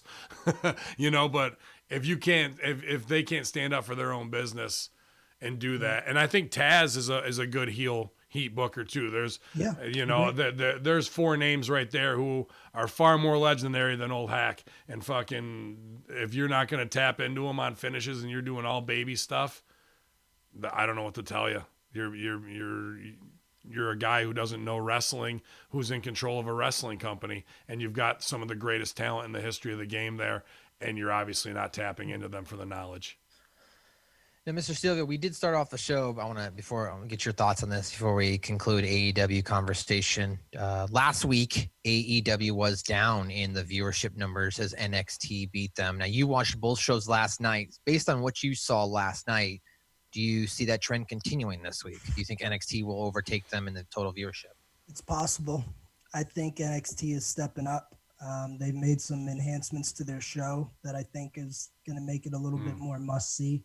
But I will say this, it was a great night of wrestling. If both teams every single week put the effort that they put into last night's shows, just like we saw in the 90s where they lived and died by those shows, they got to be great, got to be great. I think Wednesday night wrestling is going to be the best thing we've seen since the 90s. Both good shows. I can't call who's going to win it because they were both good. So my guess is going to be it's going to be pretty damn even. Whoever wins, it's going to be by 100,000 views, maybe 30,000 views, something like that. I think NXT fans who are such loyalists will tune in just to try and get the number up because they know they lost last week too. I bet you'll get 40, 50,000 extra fans because of that. And then last thing, Silvia, you mentioned in the chat room you wanted to talk about something else. Was there a specific topic or did you already speak on it? So, we've been discussing a lot of the happenings recently in wrestling from, I'm sure you guys discussed in the locker room, the Corona outbreak. Yes. What's going on with wrestling in general, and we've discussed the speaking out movement. I discussed about Cornette last week and some stuff on my own podcast. There was an issue that came up in the area that I'm from, Virginia, with a promotion called VCW, Vanguard Championship Wrestling. And I don't know if you guys ever read any of my stuff on that. Oh, yeah, of course. Yeah. There's a promoter, we'll just call him Travis. I won't say his full name. There's a promoter, Travis, who runs that company up there, and it's been there for 25, 30 years, longest running company there, and they do some pretty damn good shows. It was a well-known kind of secret for years that he had a thing for young dudes, kind of like a rumor that you hear maybe about somebody like Pat Patterson. I never spent a moment around Pat Patterson to know what he did or his actions, but it was always kind of like a whispered thing, Travis is into young guys, but nothing ever really came out. I remember when I got in as a 17-year-old, he never abused me or did anything overtly over the top. But I was thinking back when all this came out, and I'm remembering of him trying to get me to stay the night with him if I go on a booking with him in another state, when I'm a junior in high school. And at one time he rented us a ring for a unsanctioned show that I ran with my backyard crew when I was in high school. He rented us the ring, and I remember that particular night, he was really adamant on hey, can I spend the night with you guys? I didn't think anything of it at the time, but now as a 36-year-old man, it's fucking weird, right? So all these stories that was just one story from me. And I had a friend who told me that at around that time period, Travis had said something highly inappropriate to him. But now we have 20, there's about 20 stories now that have come out that make mine look like a fucking walk in the park. It's not something that affected me. I'm not changed at all by it. I was a strong kid that didn't even play into it, but I'm seeing some of these horrible stories, and I know there's a weird line with allegations, so I won't go all the way into them just so there's no liability for you. But if you were to go online and just look up Vanguard Championship Wrestling, if you're interested in it, there's some terrible allegations against this guy. And just reading it, man, really hurt me. I'm like, fuck, it feels like I should have said something then, but you never know how you're going to react, right? Maybe had I said something, this would have stopped, but nobody probably would have fucking believed me and I would have been kicked out or something like that. So over the years, he just kept doing shit like that and it got worse and worse. And now people are finally reporting him. So I see why a lot of people don't want to talk about things because, they get vilified and half of the community there is trying to stand up for this shitbag, and some guys are lying and stuff like this. It's turned into a big mess. So I've made an offer for any of those guys. They used to have a school, and so many former students put stories of they left the school after sexual propositions and improper conduct. So I made an open invite to all the Virginia trainees, wrestlers. You're welcome at my camp here in Florida. And I volunteered my services. If they want to do a weekend wrestling camp in Virginia, all I need is a host. They get me out there. I will not accept a dime for the booking. Get me out there, put me up, and I will, for an entire weekend, train all of the fucking wrestlers in Virginia and hopefully can pass my knowledge to teach them the right way to do shit. These are, again, I've been talking about positive changes. These are, again, the kind of things we need to begin doing if we want to see any kind of change. There's always going to be shit bags. There's always going to be terrible situations. And no matter how hard I try or you guys try, they ain't going away. But we need more people trying to do the right things. And I'm going to try to do that with Florida as well. If I can get some people behind me for whatever reason, the Florida people do not seem to want to band together. And, I think a lot of people, frankly, take offense to me speaking out in the way that I do. For whatever reason, that's on them and their conscience. I ain't going to speak on that. But as being a Virginia boy, I'm going to do what I can to help those guys and hopefully do the same in Florida. So I just wanted to share that. And if anyone's listening that's had shitty experiences happen to you, number one, know it's not your fault. And number two, know that you can speak out if you want to. You don't have to if you ain't ready, but you can. And if you need an advocate for it, hit your boy Silvio up. At Chris Silvio Seminar, or at the Chris Silvio on Twitter. Chris Silvio Seminars at gmail.com. Am I got Chris Silvio Superstar Seminars on Facebook, or at the Chris Silvio on all of your social medias. Awesome, man. Great, selflessness as always. And that's just who you are. And you've always been, dude, to do the right thing, especially in the face of adversity. And you're not going to change who you are just to, placate the underground who stay silent. They can stay silent as long as they want, but that shouldn't influence any of your choices, and it never will. And I'm very proud of you as always for all those type of statements and standing, on the line when a lot of people slink back because it's a easier thing to do. So you choose. I ain't gonna hate on him. I mean, that's one thing that I don't like. Same way you're opposed to cancel culture. I can't come out and vilify people that don't speak. I feel like I can't control people's freedom of speech. Yeah, no, it's not up to us to do it, and it'll come around on people's bad behavior eventually, of what it is. And if it's something going forward where it continues, now that's a different story altogether, where, all right, there's a line. There's the old days 25 years ago where closet cases had to do their dirt a certain way so they're not getting dragged behind a truck for a hate crime, and it makes them shady and it turns them into deviants, and there's the way society's changed, but they want to hold the current standards to 30 years ago practices. Little tough sometimes, unless you're doing Bill Cosby level, dirt and shit like that can be proven. So again, it's a new day in wrestling based on all of this new morality, or what should be current morality. We'll keep an eye on it all. And like I said, if you need that safe haven, if you need that trusted voice, I completely endorse at the Chris Silvio always.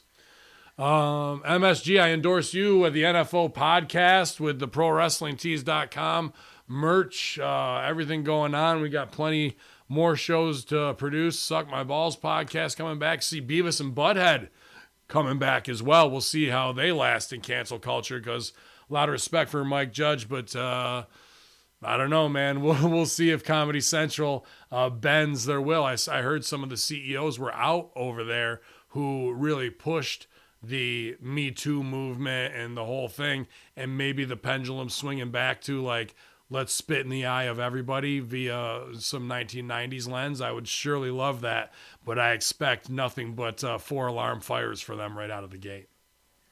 Yeah, guys. Of course, you can follow me on Twitter and Instagram, Matthew_Schaffer, New Force Order. Check out newforceorder.podbean.com and on hackerhamming.podbean.com. New Force Order episode 69 is up now. If you're listening to this live or later date, it's up. So go download it. New episode of Suck My Balls, number 30, is up right now. Also, shout out to my co-host who just tested negative for the coronavirus. Nice. Unfortunately, his lady has it, so they are going to be quarantined separately for the next couple weeks. And last thing is a big shout out. Happy birthday to Mr. Michael Jargo. It's his birthday today. So big shout out to you, Jericho. Love you. Happy birthday. Mr. Silvio. Yeah, guys, check me out on my social medias at the Chris Silvio. I know we've got a lot of people in the wrestling community. Several people in the Hamin family are already working with me on my online training program. Great. I've had a blast working with you guys. Shout out to Strangers. Shout out to Bulletproof Blake. Got more people working with me. So if I can help you to work on your character promos, all that good stuff, just hit me up on social media. Also, I'm putting a lot more content on my wrestling Patreon, Superstar Wrestling Network. It's patreon.com/Superstar Wrestling Network. Weekly wrestling podcast videos. I've been showing matches from my archives, from my personal vault. I've got some interviews here and there with some big names in wrestling. I'll be adding a lot more cool stuff. So it's only like $5 a month. And a little teaser for our wrestlers out there. I'm looking at introducing a premium feature just for pro wrestlers for educational purposes. So stay tuned for that.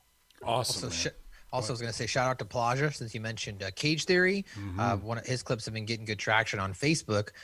So kind of interesting now we kind of have an idea of where the clips are getting the most traction. Seems like the MMA talk gets stuff on Facebook, wrestling on Twitter. The Conspiracy Horseman stuff goes over well on Instagram.